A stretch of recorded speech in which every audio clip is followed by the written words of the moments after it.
the Hampshire village of Bewley. To some, it is merely a random cluster of old buildings. To others, English culture. Are these buildings inconvenient, drafty relics with insanely high maintenance costs?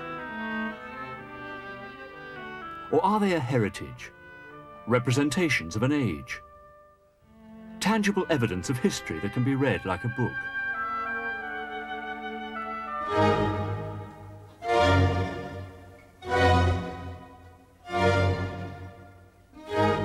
This too is heritage, but to many it is junk. Rusting rubbish that clutters useful space. These old and neglected relics seem impossibly decayed. But these cars are as valuable to those who understand the language of their design as a medieval farmhouse, and just as rich in craftsmanship, history, and meaning.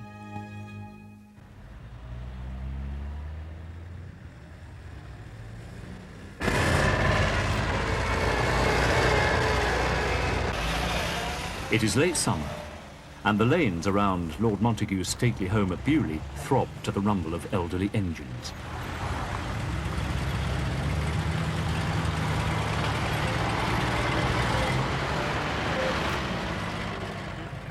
Like to sign back, you can use it to pass, get them in there. Right, let's hold up there for now. For 2 days every year, the world's biggest auto jumble is constructed in the fields near the village. Right then, we want some organisation here now then. Yeah, grab hold of this. Our problem today stems from the fact that we put the table in flat on the bottom, so we're having to get everything out before we can lay it out on the table. But it's always chaos. You're never going to be any different. Auto jumbles are an amateur affair. Typically British, eccentric and friendly, yet devoted to just one cause, the preservation of old cars. An Austin Healey leads a two-stroke Saab through the gate. Car down the bottom car park to the right,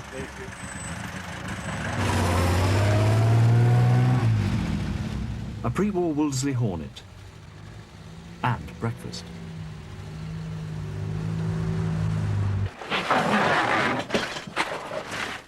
John Firth and his friends have brought piles of scrap all the way from Leeds. But everything has a value. It's half a 1932 James Vann engine. I think there's only about 2 left. No, one of them's without an engine. It was made idiot-proof, but we're not really idiots. I used to do this when I was on the clipper ships at one time. Okay, that big. The minute it changes from this and gets professional, it won't be the same. It won't be the same Bewley, you know. Mind you, you do have to be professional these days in what you do, but you've got to have one weekend you have a bit of fun, you know. On this day, one of our original stallholders, Peter Ward, is having a birthday today, so if you happen to pass by, do wish him many happy returns. 1933 Vauxhall.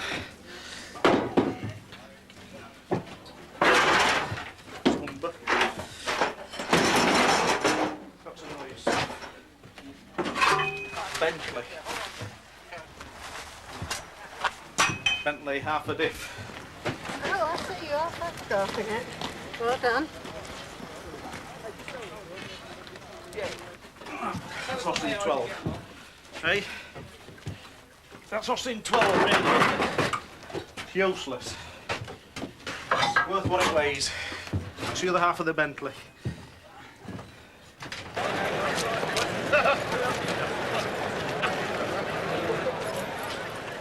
"10 o'clock and the public enter. Each one keen to find that special part, buy a complete car, or just learn more about the wreck they are determined to rebuild. The trick is to look uninterested, casual, and if possible, broke. But beneath this carefully cultivated camouflage are the expert restorers who know the value of everything. You got the other one, have you? I think I've enough bits, I've got to check. Yeah. But I think I've enough to make a pair, and then that's 120 quid. So what's the best you can do then? 40. 40? Yeah, that's absolutely it. I'll think about it. Fair enough. Is it for a 7 or a mog? Yeah, it's for a 7. But as I say, I bought the other one yesterday for 15 Did you? quid. Well, you that's, did well. That's 45 quid. And I But, got I rim as mean, you well know, yesterday. I mean, I don't know. Do you want it for repro Ulster or something? Yeah. Yeah, well, I mean, that's what screwed the price of the lamps up. I Yeah. mean, they were always difficult to find. I mean, yesterday I got a bracket and a bezel for 15 quid. Well, you did very well, you know. But I said, you know, if they go back home, they're going to be a complete pair of lamps, and they'll be here next year for 120. 35. No, £40, that's it. You haven't got a rim anywhere. Not here. It would have been on them, and it wouldn't have, you know, I'd have put it on if I'd have had one here. But I'm sure I got one at home, and I think I can then make a pair up. What do you think? Do you want make yourself a bargain or something? They've always been a difficult one to find. But, I mean, obviously, with everybody screwing Ulsters together, there's a much bigger demand now. I'll go on, I'll have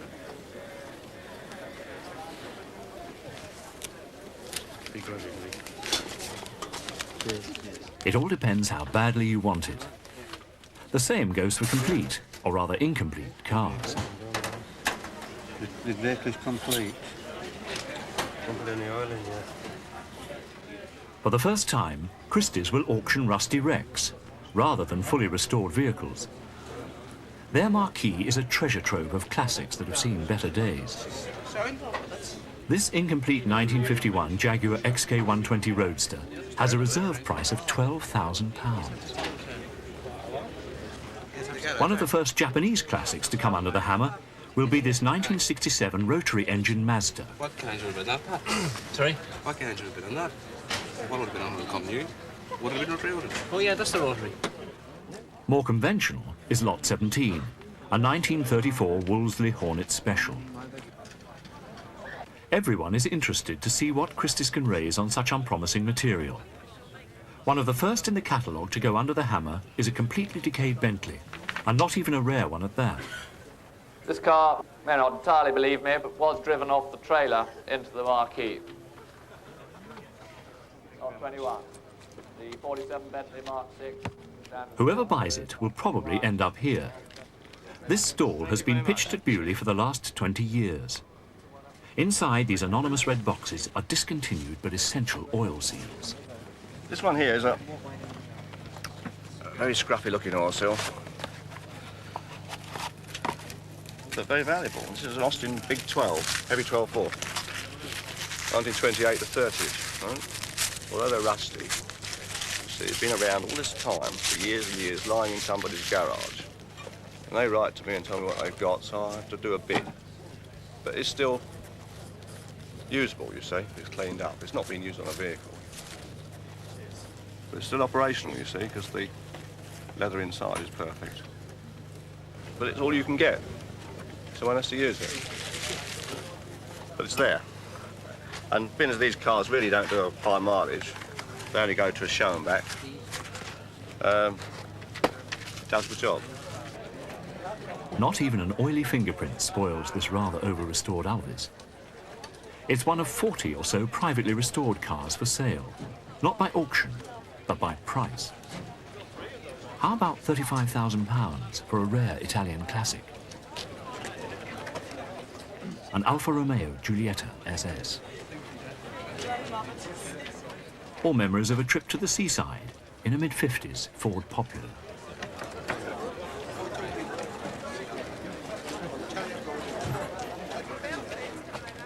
Designed by Alec Isigonis, the man more famous for the Mini, the evergreen Morris Minor, in rarer drop-head form. This is a fake, a kit car based on a mid-30s Duesenberg. An original will be worth more than the total of all the cars on sale here.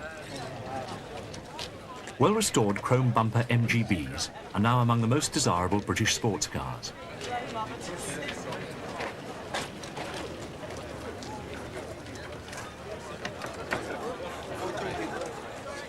In fact, if it's British sports cars you're looking for, there is nowhere better than Bewley to hear the gospel, here preached by John Peters, according to Jaguar, Chapter 1. The history, the deviations, the cars that are not really incorrectly restored, or maybe things on a good car, the one or two things that might be just wrong, and to somebody who just not really familiar, it doesn't matter. Something shouts at you and says, "Oh, that's wrong, it shouldn't be like that." It might only be a little thing. It seems silly to anybody else outside, but to the cognoscenti, so to speak, you know? It's wrong, and if it's wrong, that can mean the difference. It could be, well, the difference between somebody will buy it and they won't, and with a rare car, say an XK120 fixed head, 120, which is a very low production car, isn't it? If you talk about that, I mean, that could be 60, 70,000 pound car in mint condition. But if somebody doesn't do that right, well, it could be 10,000 pounds off the price, and for something very silly, which might have cost him 500 pounds.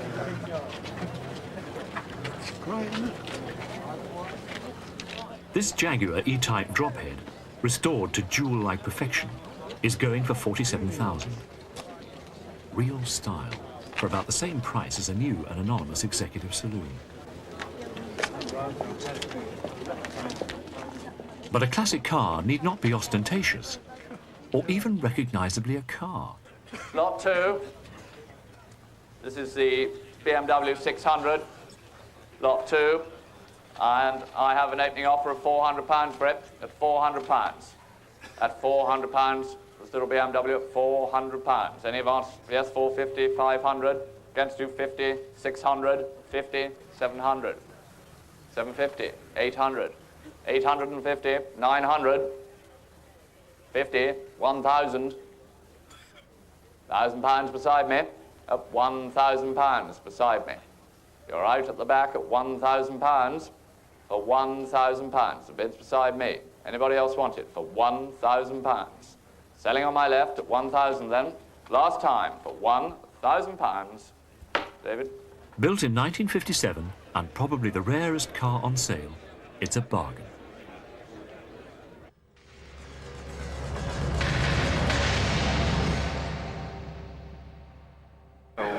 Blonde, blue top, green shorts. If you'd like to have a look around, you can find him, bring him back to Austin Upper Control, please. The classic car auto jumble at Bewley is really a festival of eccentricity. Even so, some are on the fringes of credibility. I'm trying to buy a body for my Rolls Royce, and I can't find one. I live in Poland, and I'm trying to restore the car over there. So we just arrived last night, and I'm trying to find a body shell, hoping I can find one here. If I don't find it here, I guess I'm dead. Humphrey Bogart used to own a Rolls Royce, and for a moment...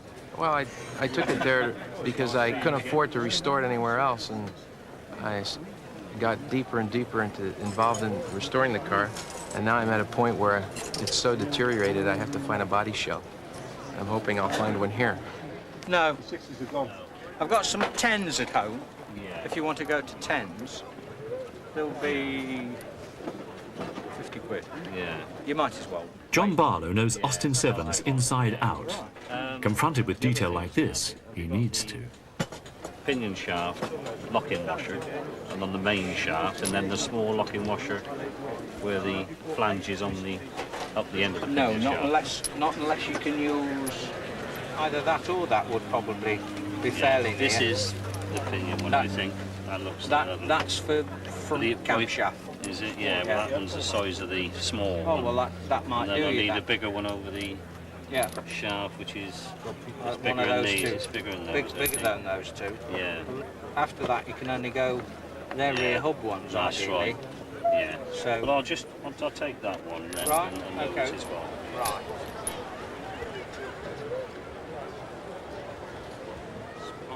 The blunt request for a Rolls-Royce body is phasing the stallholders. So Bogart tries for the small parts first. These are little parts and bits and pieces for post-war Mulliner or James Young or any kind of Rolls. Crank handle, switch for the hood to make it go up and down, a dome light switch, and catches and. Right. Now the overcent, I think probably those, a lot of them you get from that chappie in the export centre in London.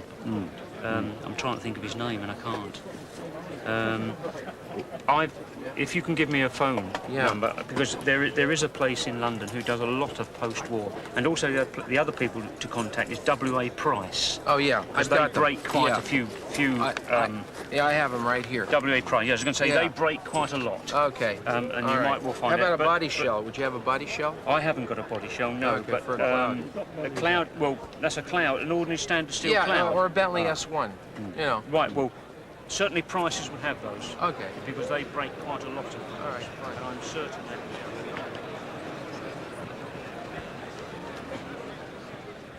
For every make, there is an expert.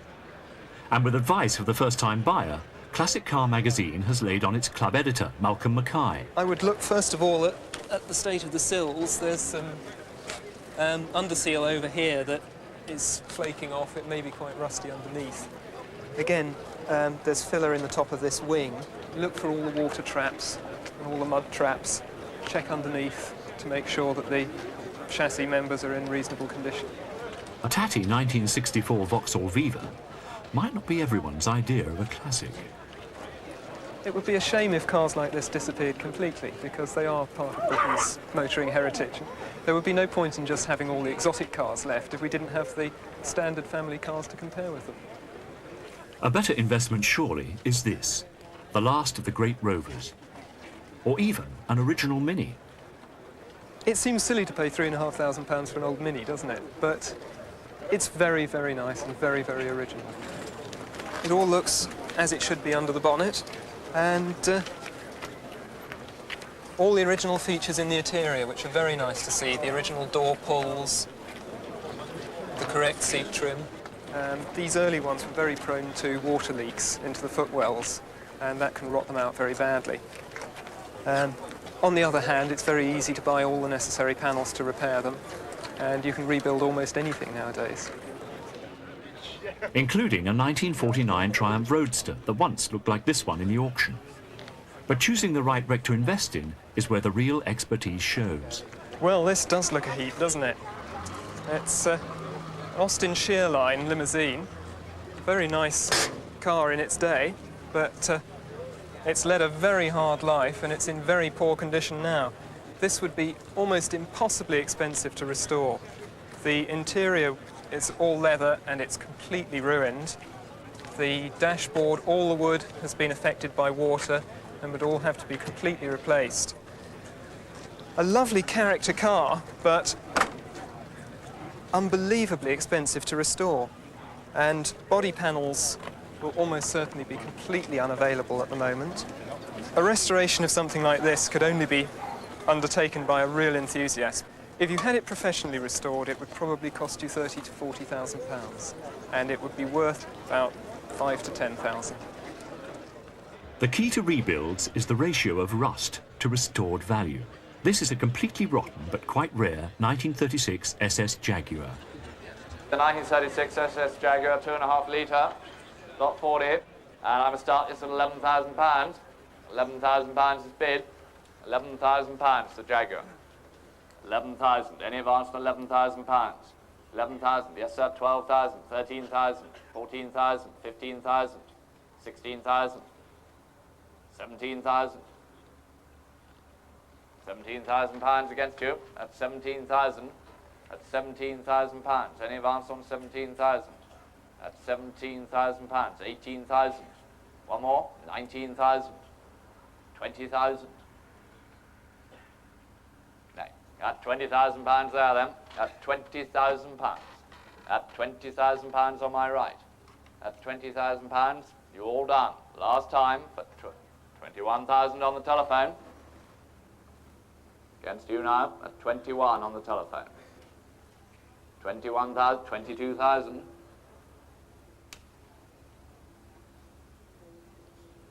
22 in the room, at £22,000. You're all done for 22.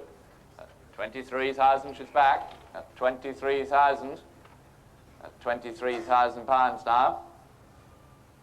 Give it one more chance at 23,000. Christus were right. Someone else's rust is gold dust. At £23,000 on the telephone. All at 24,000.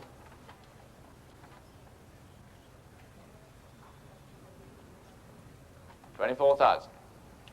Hurry up at £24,000 in the room. Last chance. 24,500. Yes? Is that a bid? 24,500. 24,500 on the telephone now. Make it around 25. No. Last chance. 24,500. 24,500. Round it up for me at 25. 24,500 pounds. 24,500 pounds. Absolutely sure. Finished at 24,500 pounds. All done. Thank you. Telephone. It'll cost 50,000 to restore and probably sell again for 3 times that.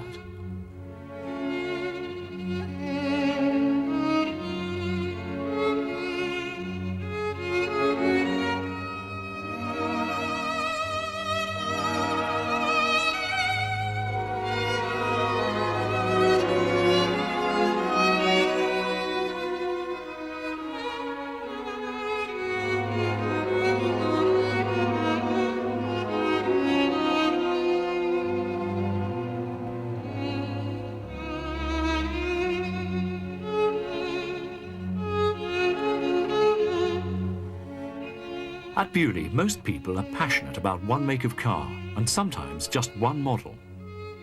Even so, with care and patience, the right parts are here, somewhere.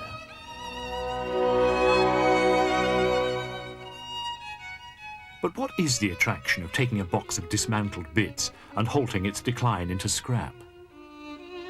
It's a challenge, I think. It's looking like a mechanical puzzle. And well, that's something I'm interested in technical things, and something which I enjoy doing. I suppose you're sort of trying to place yourself in the mentality of the people who thought of the cars or designed them in the first place. Trying to understand, well, why they put things together in the way they did. It's obviously a high-quality vehicle, a sort of poor man's Bentley, I suppose.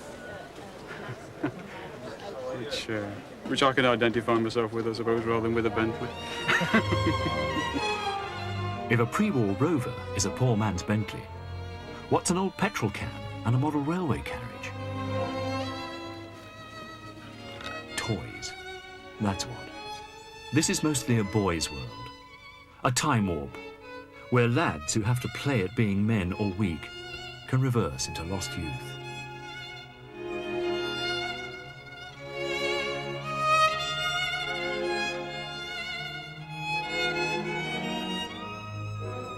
Classic cars have become a massive subculture of enterprise, enthusiasm, and knowledge. And there are bargains still to be had. This, believe it or not, is one. An extremely rare Railton Terraplane, smashed beyond recognition. It was auctioned for £2,200. When restored, it will fill a small but important missing link in the often neglected history of technology.